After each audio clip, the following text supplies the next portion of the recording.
బ్రహ్మంగారి మఠం ప్రభుత్వ వైద్యశాలలో వైద్యుల లేక భక్తుడు మృత్యువాత. కాణిపాక నుండి బ్రహ్మంగారి మఠానికి వచ్చిన భక్తుడు రామయ్య స్పృహ తప్పి పడిపోవడంతో స్థానిక ప్రభుత్వ ఆసుపత్రికి తరలించిన బంధువులు, ప్రభుత్వ ఆసుపత్రిలో వైద్యులు అందుబాటులో లేకపోవడంతో మైదుకూరు ప్రభుత్వ ఆసుపత్రికి తరలిస్తున్న తరుణంలో మార్గ మధ్యలో మృతి చెందిన భక్తుడు, ప్రభుత్వ వైద్యుల నిర్లక్ష్యంపై ఆవేదన వ్యక్తం చేస్తున్న మృతుడి బంధువులు. ఇక్కడ హాస్పిటల్ ఉంటే మనల్ని ట్రీట్మెంట్ చేసి మాకు బాగుంటుంది కదా అన్న. ఇక్కడ వచ్చినాక ఎవరు అన్నాడు అవ్వద్దు.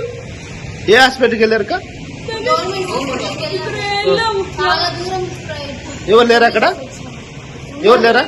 గవర్నమెంట్ హాస్పిటల్కి వెళ్ళామన్నా, అక్కడ ఎవరు లేరు, నర్సు లేదు, డాక్టర్ లేదు, ఎవరు లేదు. నేను రూమ్ మొత్తం ఎత్తికా, ఒక్కరన్నా ఉంటాను, ఒక్కరు కూడా లేరు, రెస్పాన్సే లేదు ఎవరు.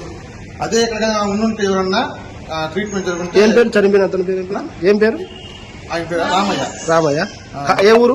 కాళహస్తి. శ్రీకాళహస్తి. గుడికి వచ్చాము, నిర్లక్ష్యం మొత్తం. చాలా నెగ్లిజెన్సీ ఉన్నారు ఇక్కడైతే.